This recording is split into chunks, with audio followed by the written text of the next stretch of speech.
This is attachment. They attach this. So as you can see, where the pole stops, and where the fence of the compound stops. So everything beyond that is an attachment.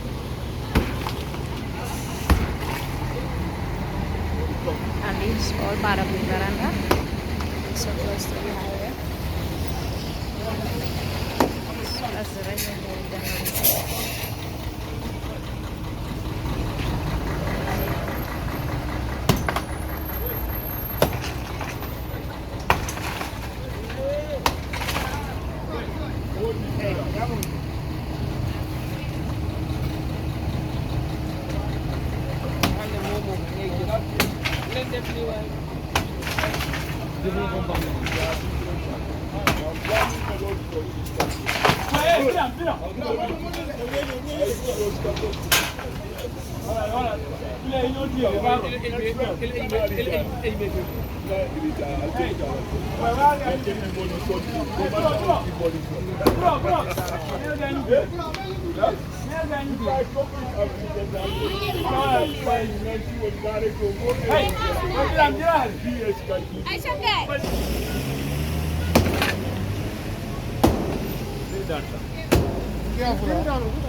Please subscribe, like, comment, and share. We are still at Manjai.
So if you leave this because of water, don't affect them in time of rainy season. That's the reason why he do this. So stay tuned, subscribe, like, comment, and share. Easy access on yeah. Normally we can avoid it. It's like just because it's exactly but we are not seeing that as a proposal. So maybe the issue you can come in the road, the accessibility at the field of people. So whenever you always a factor member is a consideration. You understand? So the next standard is fine. We're going to consider it. If it is necessary to find a budget, you come back. No problem. That's fine. Yeah, I'll have a budget. This is all these places. We do this reason because of the time of rainy season do affect them a lot. That's the reason why they do stuff. So stay tuned, guys. Public speech. So the first time we and we only give the individual only 12 hours. More than 10 days. So pass a mom is responsible. So obviously, if you work on it, can you learn to? You may be not plan for dinner. Whatever it is you want to do here, let it be inside, not outside. All right, thank you.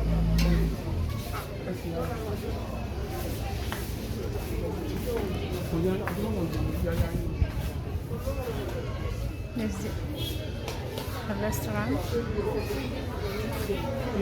Sorry, attached.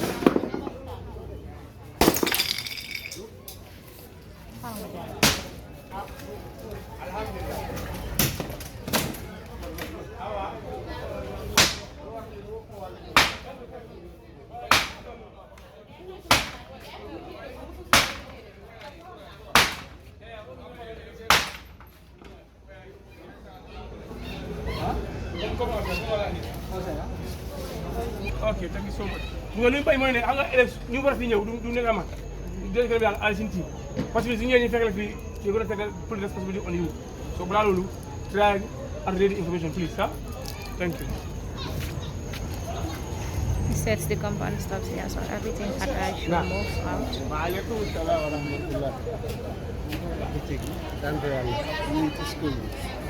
Stay tuned guys, subscribe. So obviously sama ni lang kabu ko am badu reno kanal. Ayanda kabu na jering kafuta. To make our life easy and make your life easy. You understand? Thank you very much. So the manu kanal. The manu kanal kabu. The manu bele.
Como é que você vai agora?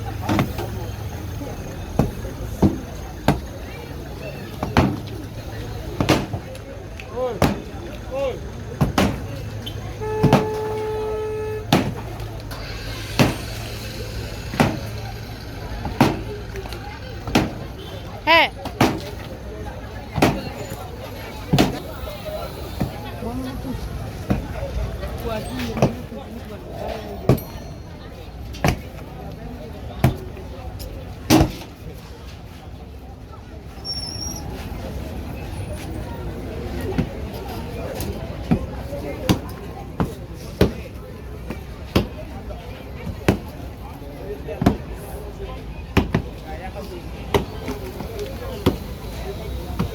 Sila para juga wala soldado nañ la tek ben place du soxla ya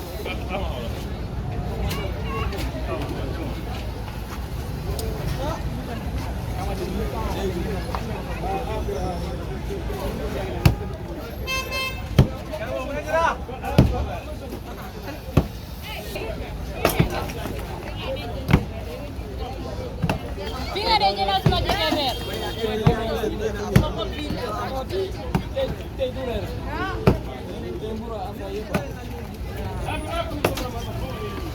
Masuk.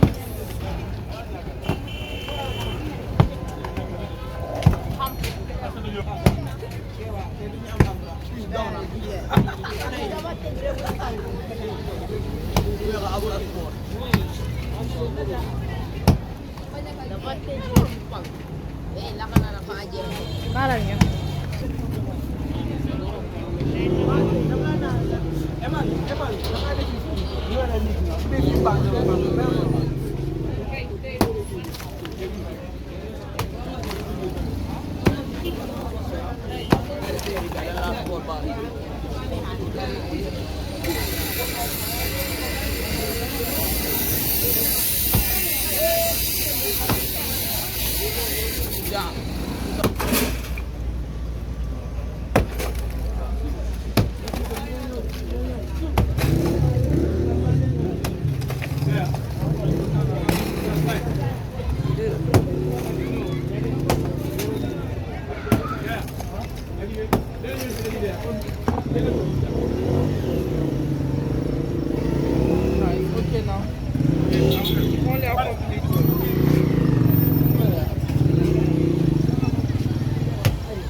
Yo, stand by Aldi.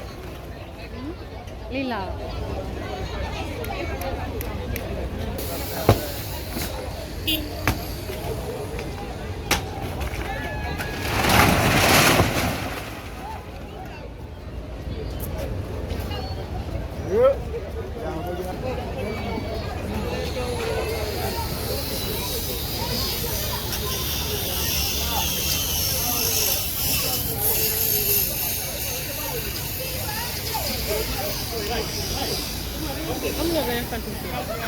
That's the only 24 hours. We need to take it out for us. Plenty of the building. Thank you.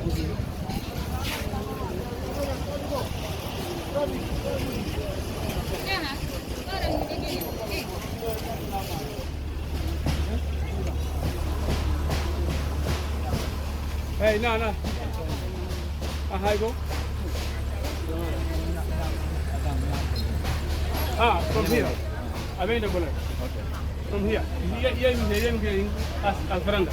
Available here. Yeah, I'm not problem. Almost 2 months now we are on this assignment. So I got to see that the own comfort zone. I have to follow. I have to come back. I have to come back. Because you have one. No more women are what can do. What they only come for arrest. Near the city, they have one. You got to arrest straight. That's going to be any compromise. So do it now. You understand? Okay. Thank you. So then try because you don't know, you want to elect to do the follow up. They are arresting you. If you come, you don't comply, they just arrest you. You go stay at the police station. Bangalore never was a time. So when you never arrest you, you try you just comply. Bangalore, you can see me. Oh, Captain, you generally over them and we talk. You can see me there. Oh, guys, ask you for the same thing, huh?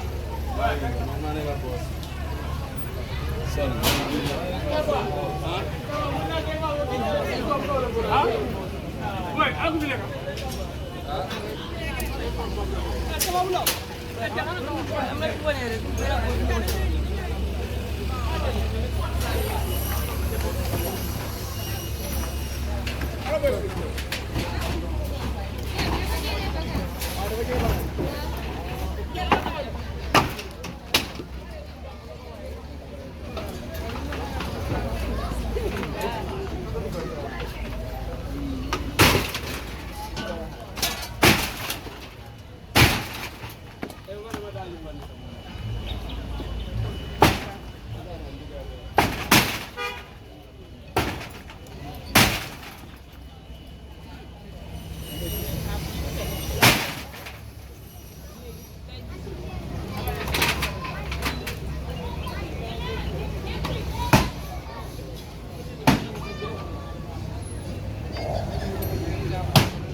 Put in there.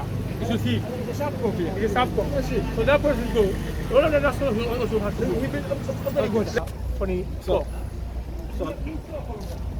Sagay. Okay. Sorry, bro. I asked you for a Hello, sir. Hello, sir. I am live in camera. I'm live in camera. Yeah? I'm fine, bro. And you? Good. Yes, we are part of the task force. Yes, so we have come here. We have understand that the property is very close to the highway. Yes, so we are trying to explain to them so that we can see how best we can at least adjust some of the areas so that the area could be free. And if you can see also the junction here, we have a very funny curve here. So if you are driving away, you don't see what is happening in front. Yeah, so that's why we are trying to explain to him. He said, let him call you so that we can explain to you personally so that maybe you can understand better. Yes. This is? Okay. Okay. Okay.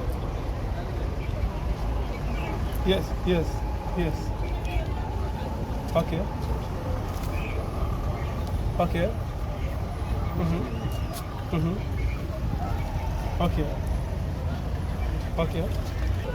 It's like because we're in record. He said the property is never part of the policy. This is the boundary or natural boundary of the property. But notwithstanding, public interest is that comes now all personal interest out of this now. But like what I will appeal to you is to make you understand is if that's the case now, we have to bring the document to come and establish on the ground. Because sometimes in the rainy season, sometimes I came here when we are doing this study of this public state, that part of the structure is totally part of the state as identified in the plan. But notwithstanding, that's also another level of our study. But the problem here is now, even by looking at the nature of the road as it is, and the position he is, not necessarily meant to mention here. It is all our concern, and that's why we all leave our office and we're here to make sure the public interest is on the road. If you stand here, even if you are a driver, if you are here, you need to know what is happening in front. That's why normally, most of the time, they experience accidents around this place. Because if you are coming or if you are going, you don't know what is happening in the next part.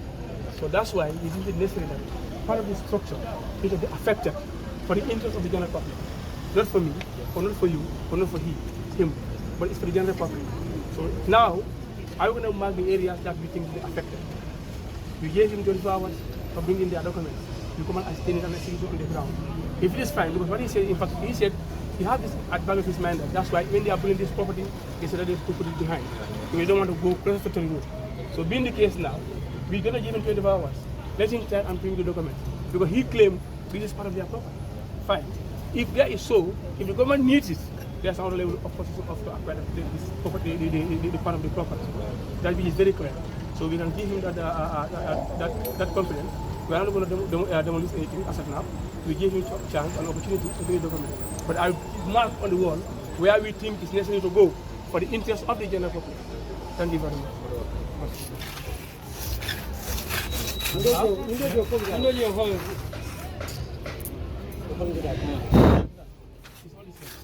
But he understand, no worries. This one from here.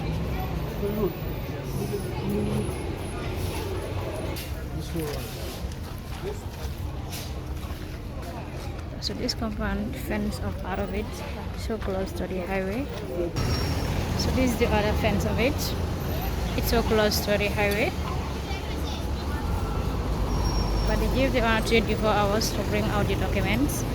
If he claims that the property is under their compound. So stay tuned, guys.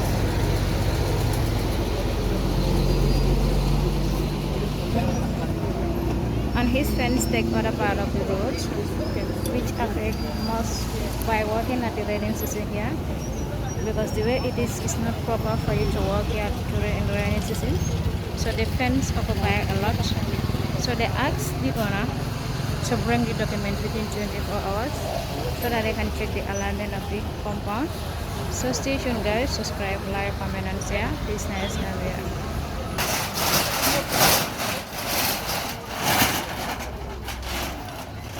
It's low 100 days. How long are they? They're working on it right now as we speak. Sama. Konoto. Malum Pop. It's low. What about this? So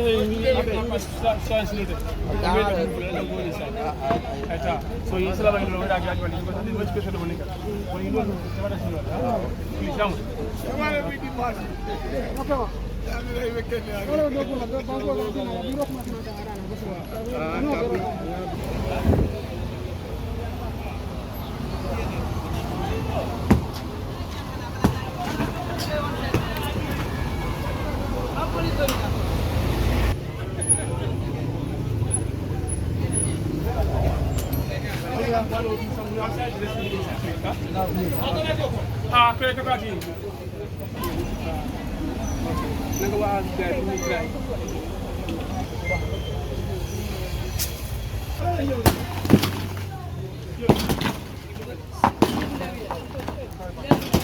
thank you.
léegi xam nga bu la vidéo ji am nga bu nga jëlee nga bañ yi def ni liggéey xadi nga yaw ko bidda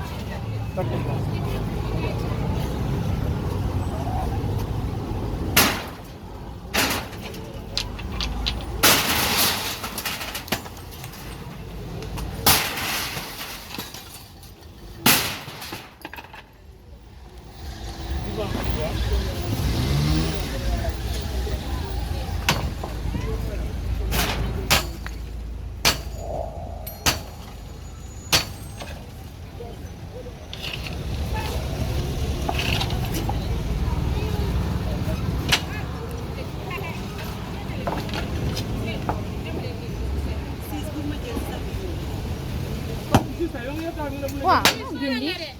Aku zibir.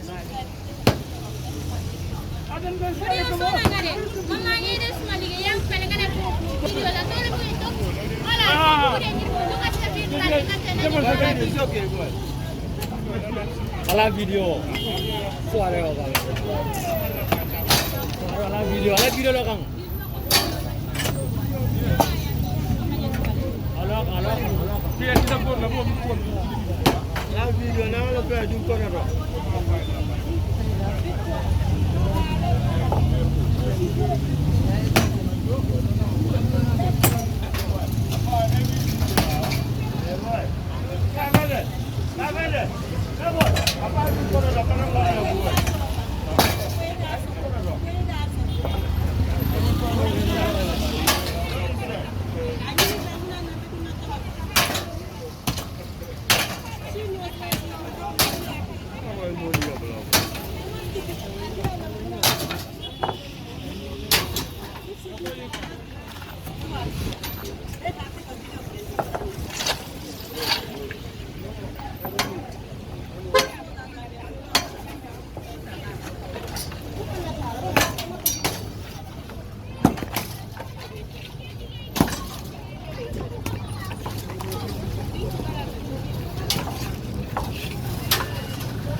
Ya mungkin besi lagi straight.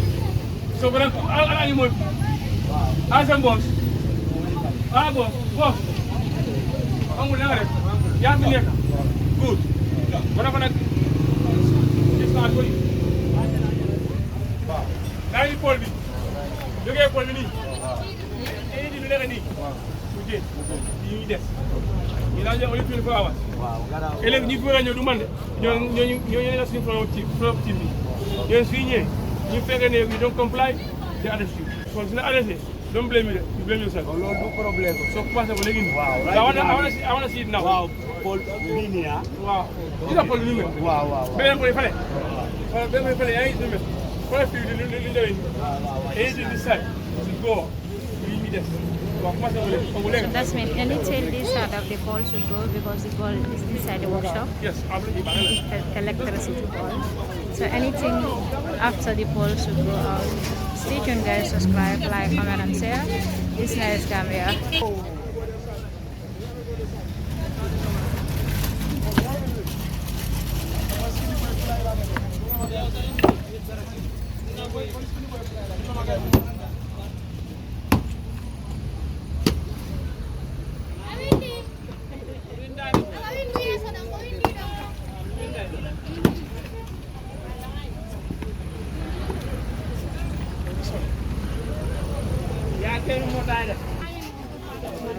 You know, books are best in bed.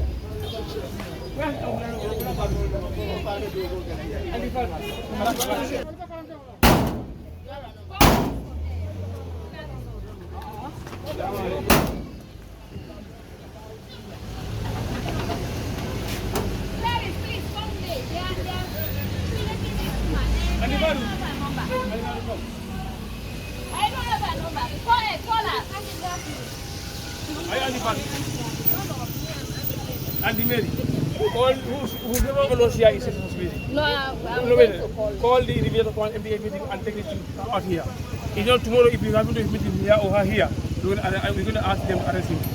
You understand? Oh, yes, okay, sir. thank you. We are going. Okay, sir. Yeah. You come. How are you? I'm fine. You did guys.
Jingan, nyimpe.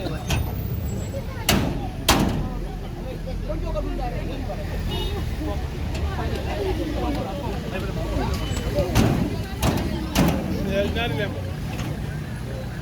Befa ndo.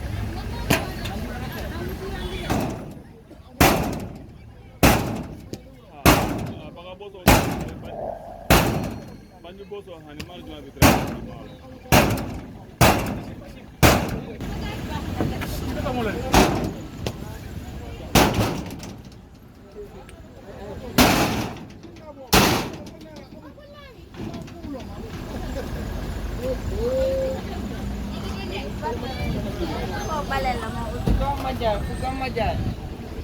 But these are stops we find in Zaragoza, but the owner is not around.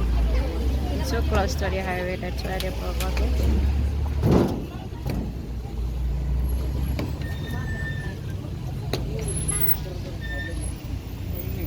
Kan community ka, naka ko bi.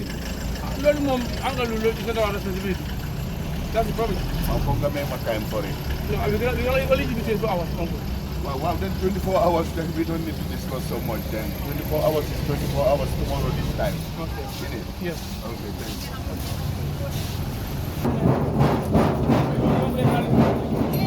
We are at Westway right at the moment around QCell. Started the operation today from Manjai. Go to Westway right now at the moment. So stay tuned guys, subscribe, like, comment and share. This nice Gambia if you are new to the platform. Yeah, it's very good. Huh? We have to show you. Huh? Okay. What are you doing? li dina ko mo la aha salaamaaleykum alhamdulilah yow la waaw trop bi wàcc fa ci suuf yi ma demee mu na boole nga ma ko ngati da waaw ele ku nga fekkee fii de gaa suñu ñëwee fekkee fii de la arrêté baax na mu ne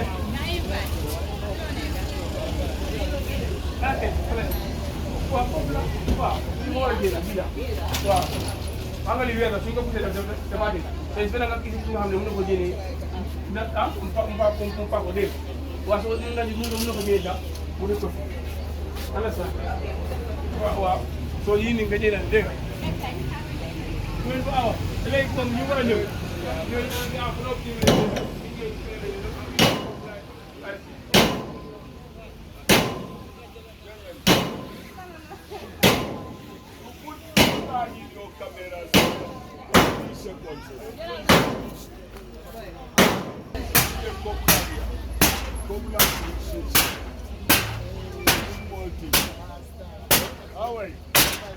I think you also employ people as musicians.